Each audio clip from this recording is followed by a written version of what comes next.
Welcome to Backstage with Kennedy. This little show will be your remedy. From Toronto, spanning across the sea.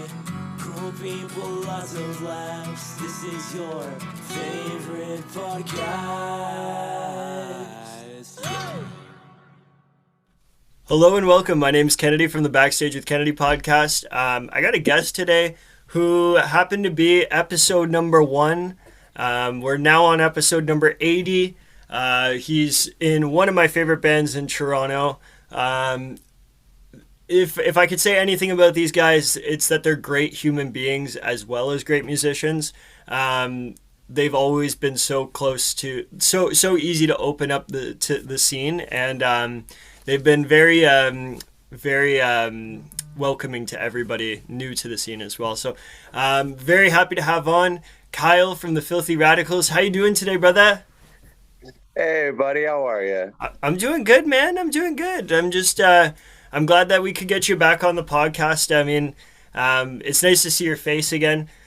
I saw you a little bit through the COVID times, but it's nice to see you, I guess, post-COVID times, technically, still. Kind of post, but yeah. Anyway, it's nice to see you, man, and it's exciting that you got so much going on right now. So I feel like I'm actually being able to bring you on, and we're going to talk about something important, not who you want to have lunch with, like Freddie Mercury or something. You know what I mean? So what's new with you, brother? How have you been? Busy. Kennedy, I have been busy. All of us have, really, all the Filthy Rads. It's been a lot of work. It's been a lot of late nights. It's been a lot of early mornings. And but yeah, it's going good, man. Everything's kind of chill. Everything's getting exciting. Yeah. Rewarding, I'm sure. Yeah, absolutely, man. So let's talk a little bit about signing to Stomp. Obviously, you and I have a bunch of mutual friends who were already on Stomp, whether it's the Creep Show, K-Man and the 45s, Planet Smashers. It's pretty exciting that you now get to join that family of on that label. How important was it to you not just to join your friends on that label, but to join a label that really puts on for Canadian bands? Like, you guys have been working your asses off in the Canadian music scene for how long? And now you guys have that opportunity. It's so deserving. How exciting was it to go to a Canadian label opposed to, an American label or a European label? Oh man, I don't know, because we didn't really shoot for any kind of label. Stomp was always ever since when me and Koury were like 15, we always wanted to be on Stomp. And over the years, you get to meet these guys, you get to meet Stomp bands, you get to meet the Planet Smash, you get to actually shoot the shit with Matt at a show and stuff like that. And he was always just a welcoming guy. Like, there was never, like rock star mentality or anything. He was always like, how's it going, kind of thing. And like, he was really open when we asked him questions about just how does a band get signed? How could we get on Stomp? And he was really open and honest about it. And it was just a dream come true. I remember it was the COVID. It was before, we were talking about it before COVID happened, but I remember when we got the email. And this is back when we had to do like Zoom chats with the band and stuff. So we, catching up, old business, new business kind of stuff. And when we all got the email, the chat was just smiling faces, and like we were in shock and awe. I think Nikki still has a video that I sent her of how excited I really, really was that day. And she found it on her phone. She's like, look how happy you are.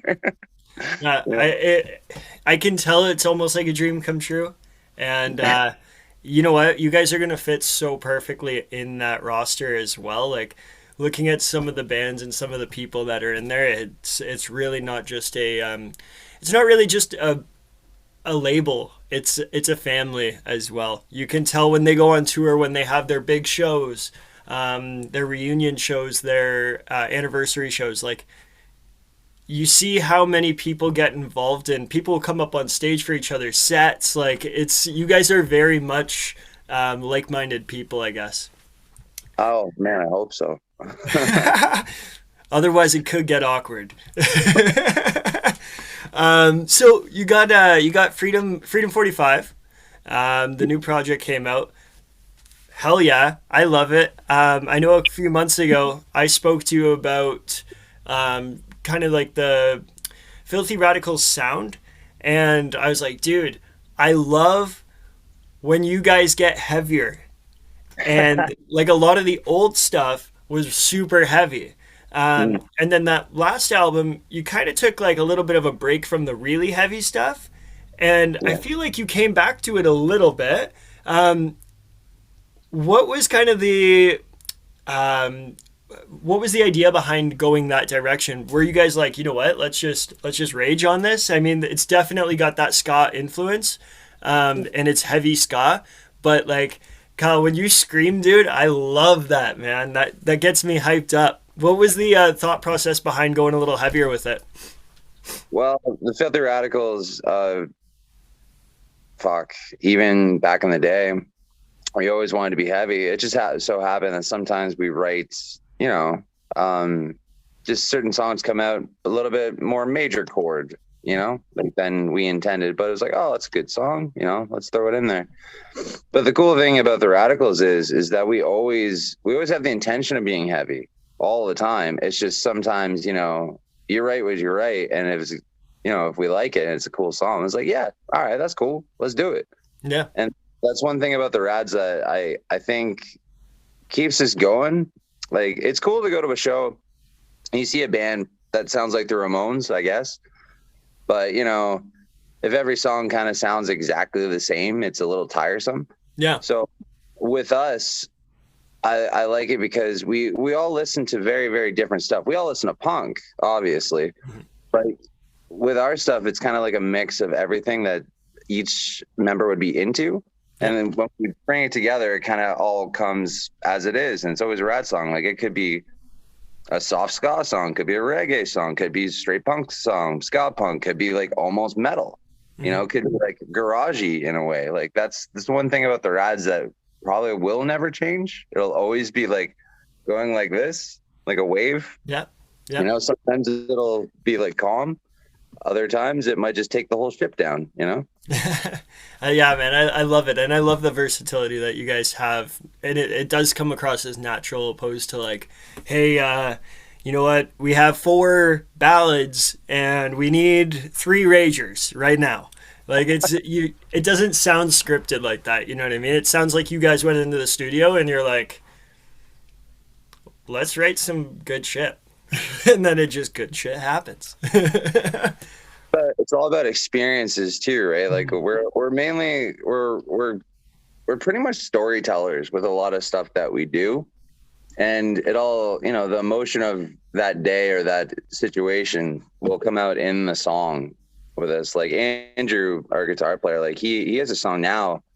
We were listening to demos the other day, and it was just him talking about his job and like just sitting there in a loading dock and like just going like a little bit nuts, like, yeah, because he's been working so much and stuff, and yeah, it's all going to be different. It's all going to always kind of have the Rad sound, but every song will always be different. You probably won't hear a whole album that's just the exact same thing going through. Yeah, man. It's a little step away from the Filthy Radicals for a second, but I wanted to say this because you said it's kind of like you all draw different influences and stuff. I want to give a shout out to Molly for her track Riot that she released during COVID. Oh my God. Dude, you know how many times I replayed that song? Like, she's got some pipes on her, man. She's honestly, like, she's just wait till her band is all started up and ready to go. Like, it's gonna blow some socks off, man. She's such a talented musician. She's such a talented writer, and her stage presence, like she fits with her ads perfectly. Mm-hmm. Like I think it was Richmond recently in London. She kind of just like, it was a small stage, so we were all kind of like just bang on. So she does one of these to me, like one of the mollies, just like, hey. I was like, what's going on? She's like, okay, during this song, I'm gonna go do my own thing. Cool. Yeah, man, fucking go for it. I love when brass section does that. Like K-Man in the 45s. Joshua, every time he would get on stage, you'd be like, okay, this is about time, and he would just sprint out into the crowd, and he just spends like the next 2 songs dancing in the crowd. Exactly.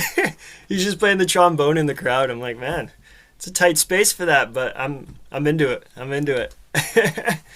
So, yeah, man. Congratulations on releasing the Freedom 45. Like that's, dude, wicked, Yeah. wicked project. Actually, I just got them. Where can people find it, bud? People can go to curseblessings.com and go to the music and merch section, and it should be there. Or if you're at a show, or if you live somewhere else and you're like, oh, I would like a record, contact us and we will mail it. Beauty. Yeah, check this guy out, huh? That's sexy. Yeah, it's pretty cool. Yeah, man. Artwork done by my best friend Frank Maletta. Ah, Frank. Yeah. We got a little Curse Blessings thing here. Beauty. Yeah, man. Yeah, Frank's so talented, man. Like, I mean, with what he did for your for your pizza side of things, as well as Filthy Radicals, like he kills it. He kills it. Couldn't ask for a better artist. Yeah. He's the best. He's the man. Seriously. I'll give you a second to get back here. How's the demolition life coming these days?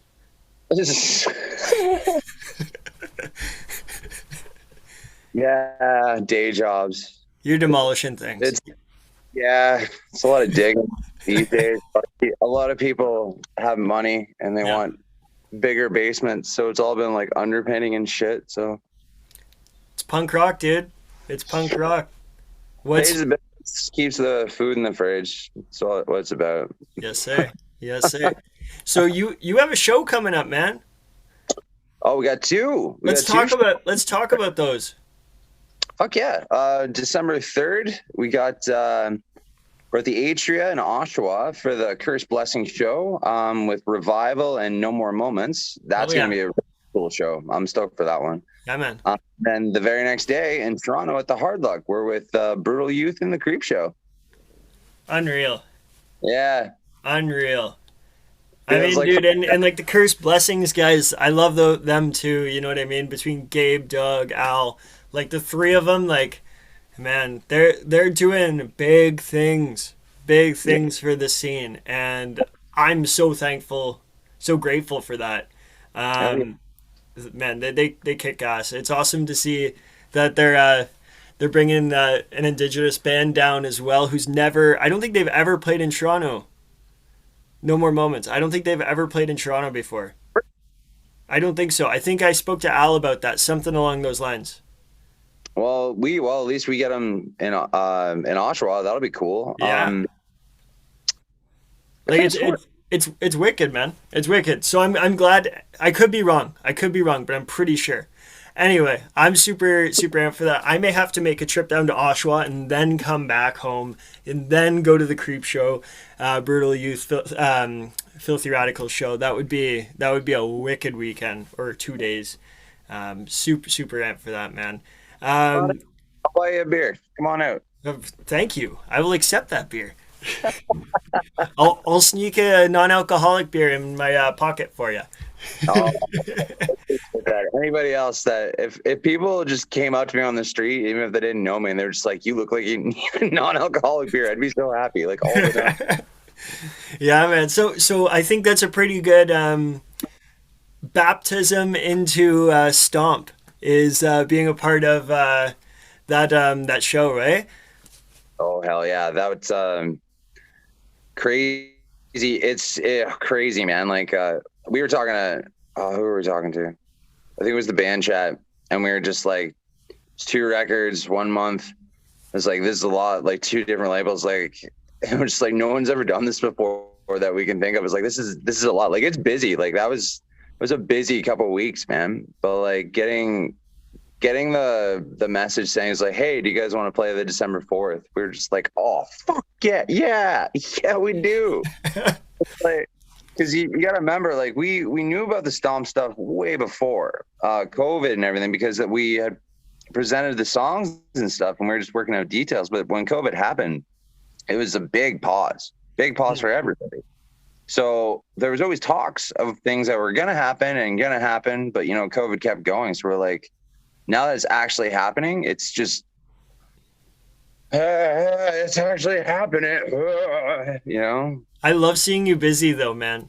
Like when you're doing It's Been a Slice, the pizza company, you were busy. Don't get me wrong. And then there was a little period of time, like a couple weeks, where like things seemed quieter for you, and you were like not really making pizza. And I remember coming over outside your house the one day, and we're just shooting the breeze, and you're like, "Yeah, man, it's been quiet. And then now to see you like back, and you're like doing all these media runs, you know what I mean? And you're releasing a new project. You're on 2 labels. You got shows coming up. It's like, dude, this is a beautiful thing, man. Like the musician in Kyle has fully come out here and is taken over, man. I love it. Oh, not just me, just the rest of the rads too, man. Like everybody, like Jackson was lucky because he got to Jackson's got like people he jams with back home, right? So like he had that little bubble and stuff. But like for the rest of us, it was so hard. Like it's like, should we jam? Like I remember we had 3 of us. It was me, Cody, and Droid, and we were all sitting on my front lawn with acoustics, like so far away from each other, just so we could have an interaction for jamming and stuff. But like now that it's all happening and we are super busy, it's so surreal. Like when we did the weekend of music videos, 2 in a row, like, and the planning the day before, we were like, oh man, it's just like, it kind of reminds us of like what we used to do, like show, oh, we're doing another show, oh, we're doing another show, okay, go home, oh, we're doing another show. Like it was like a taste of what we used to do constantly. But now that we're so busy, it's like I don't know, the old familiar, if you will, Yeah. Question for you. You mentioned the music video there. Unreal music video, by the way. I love this last one so much. But we got to talk safety here, okay? Okay. Because safety is key. You broke a lot of glass. We did. Nobody's wearing glasses. Incorrect. Go back and watch the video. I'm gonna rewatch the video. I didn't see glasses. You got a good editor. Who's that? Michael Krusty? That's the cash man. Okay. We were shockingly very safe on that whole shoot. There were waivers for anybody who came in. There were glasses, there were gloves, everything was provided. So technically, if you wanted to wear something, if you were recommended to do so. If you notice, most of the band members in the video were all wearing glasses, whether it be safety or prescription, yada yada. Okay. But yeah, like we're just like kind of worried about it. We're like, we are breaking shit, like, because like you know me, I do demolition every day, so it was me like, oh, glasses, okay, bam, like smash stuff. And Cody also worked in construction, so he had his glasses on. Molly, same, everybody. But like other people were like, oh, I'm gonna fuck that truck up or whatever. Yeah, good thing you had waivers though. that could have backfired. But you had all your friends in it, so I mean, maybe they won't sue if they poke an eye out. No, nothing like that. I think it was more so on the homeowners point. He said, he's like, I'm printing out waivers and stuff. I was like, all right, cool. Like, give her. It's your property. Like, sure. Yeah, that was wicked, man. That was wicked, and it fit the track perfectly. Just the rage in that moment was sick. That was sick.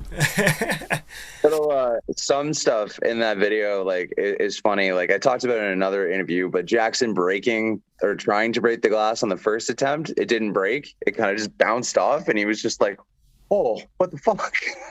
So we had a laugh at that.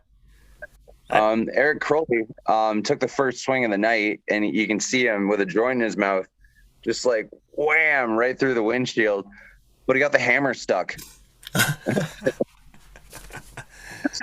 What else happened? Fuck. Because like oh man, Molly beat the living shit out of the truck with her trumpet, like her old trumpet. She's like, it doesn't work. I'm just gonna beat this fucker. What happened else? Nikki had these huge stilettos. She's like, I'm gonna break one of the windows or whatever, like one of the tail lights. So we managed to get that in there.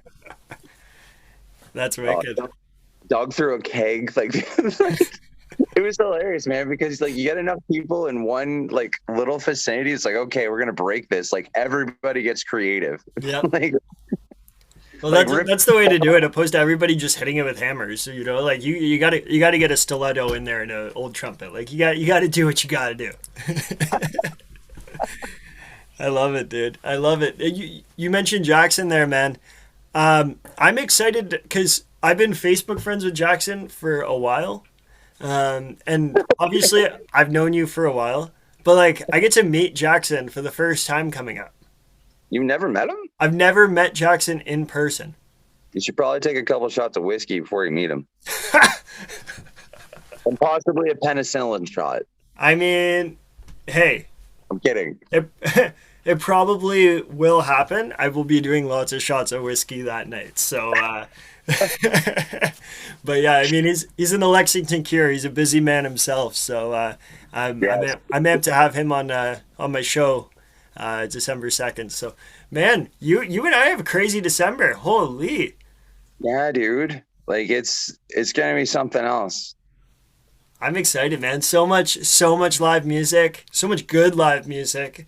Like, I feel like there's always been like those weeks here and there where like, you know, you'll go through a week of lineups and you're like, maybe I see one good band on there, maybe two good bands.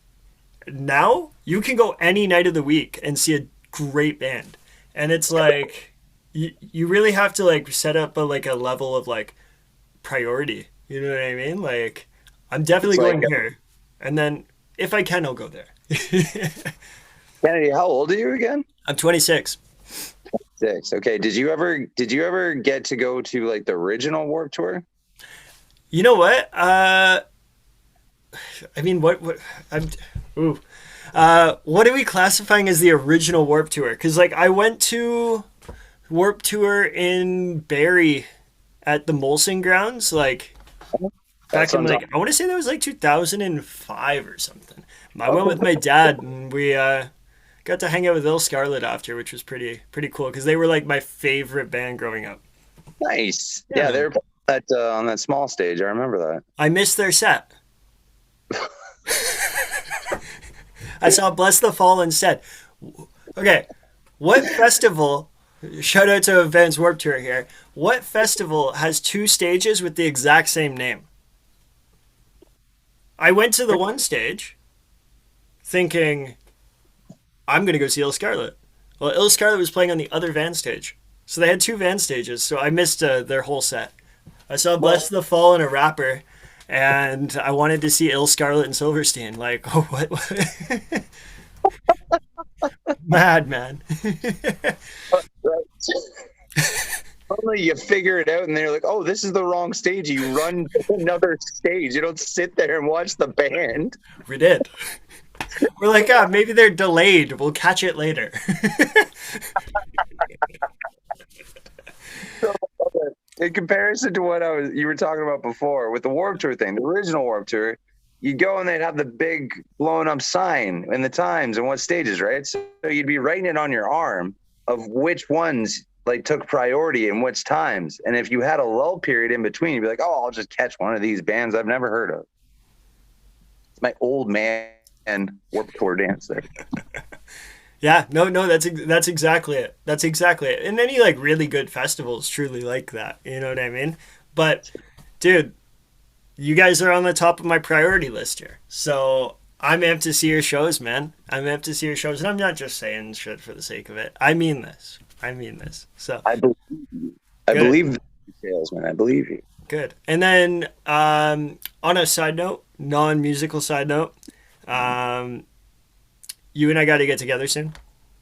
Yeah, come on down, bud. I'll actually make you a pizza. I've been trying to slowly get back into it. Just real life and work and band and stuff has been taking up a lot of time. So I'm I've into had it, bud. I've had to make Sundays my literal day where I don't really look at my phone or any shit like that. It's like, ugh. You know what I mean? Like, I just got to turn the fuck off. And so I'm just like, eh. Yeah, you need that day, man. You need that day. Absolutely.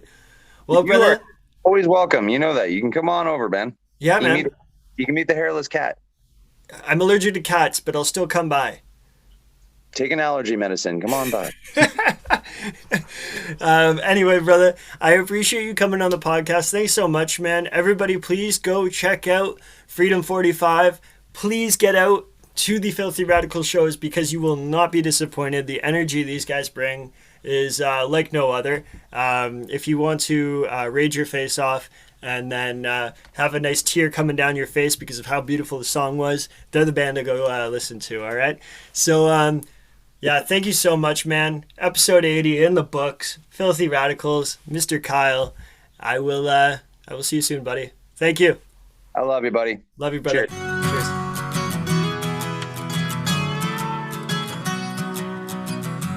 Welcome to Backstage with Kennedy. You all ready? Yeah. All right, perfect.